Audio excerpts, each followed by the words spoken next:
Você citou o nome do André e como que era um pouco a sua relação com ele, profissional e pessoal, assim? Ah, era uma relação muito carinhosa, assim, né? O André era um ano mais novo que eu. Aliás, nós éramos assim, como se fosse uma escadinha, né? O André era um ano mais novo, daí tinha eu, o Ives e o Pete, né? O Pete era 2 anos mais velho que eu. E nós éramos muito amigos, assim, no começo do Viper, né? Na verdade, o André era mais amigo do Ives, né? Era uma coisa meio assim, eu era mais amigo do Pete e o André do Ives. Então a gente fazia meio que tinha umas briguinhas assim, né? Das duas duplas, a gente meio briguinhas assim, bobagem, né? Mas a gente meio que tinha essa dinâmica.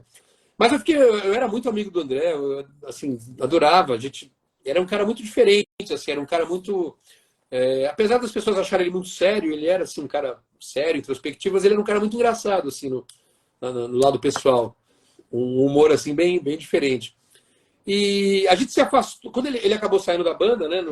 Depois do Teatro Feito.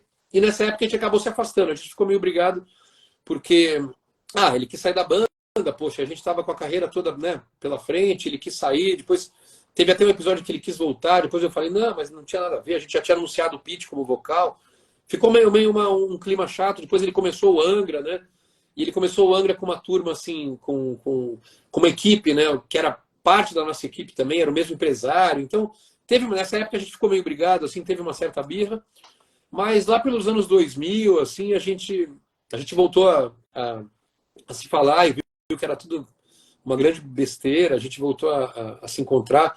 O André voltou a frequentar aqui minha casa, a gente se encontrava muito à noite, assim, eu, ele e o Ives, a gente fazia várias. Para encontrar para tomar cerveja, assim, para falar bobagem e tal, ouvir música. Depois de 2012, a gente teve essa turma, o Viper voltou, né, com o André para tocar os dois primeiros discos, Songs of Sunrise e Theatre of Fate, e daí a gente voltou a se encontrar, voltamos a sair junto, voltamos a viajar, né?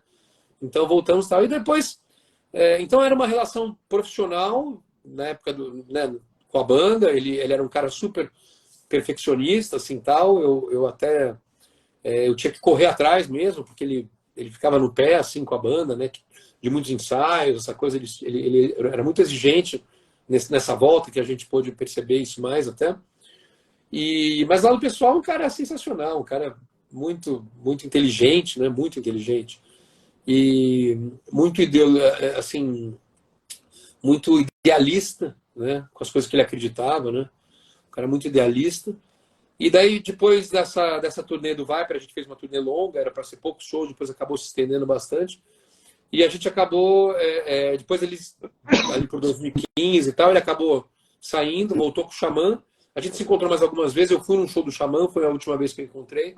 E depois teve a morte dele, que foi uma tragédia para todos nós, assim, não só por esse lado profissional, quer dizer, não só pelo lado pessoal do amigo, mas também pelo profissional do Brasil, perder esse vocalista, né? Imagina o que ele poderia ter feito, né, nesses anos para cá, o que ele faria ainda mais, né?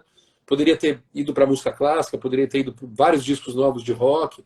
Será que ele gravaria um disco novo com o Viper? Será que ele gravaria com o Xamã? Será que ele voltaria com o Angra, né? Tinha tantas possibilidades na vida dele, assim, que é uma pena quando a gente pensa o que o André poderia ter feito a mais, né?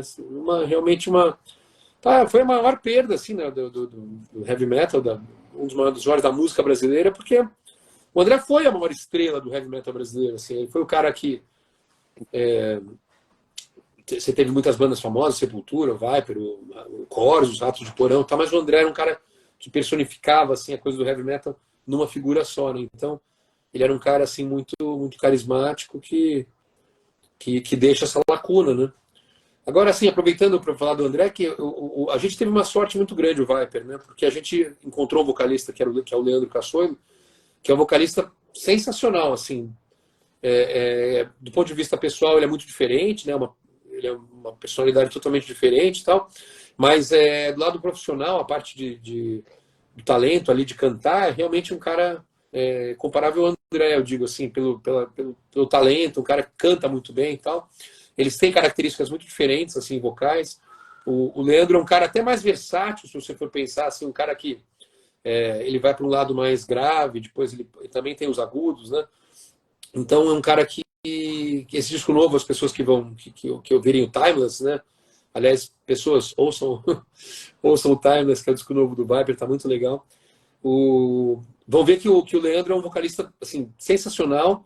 E nas homenagens que a gente fez ao André já algumas vezes e tal, ele até com o Angra e com o próprio Xamã, ele canta a música das 3 bandas de uma maneira assim, incrível, assim, um cara que realmente muito talentoso. Então, teve essa perda gigantesca do André, né? E o Viper foi recompensado, assim, pelo menos de alguma forma, né? Por ter encontrado o Leandro, que foi um cara também sensacional, que é um cara muito legal como vocalista.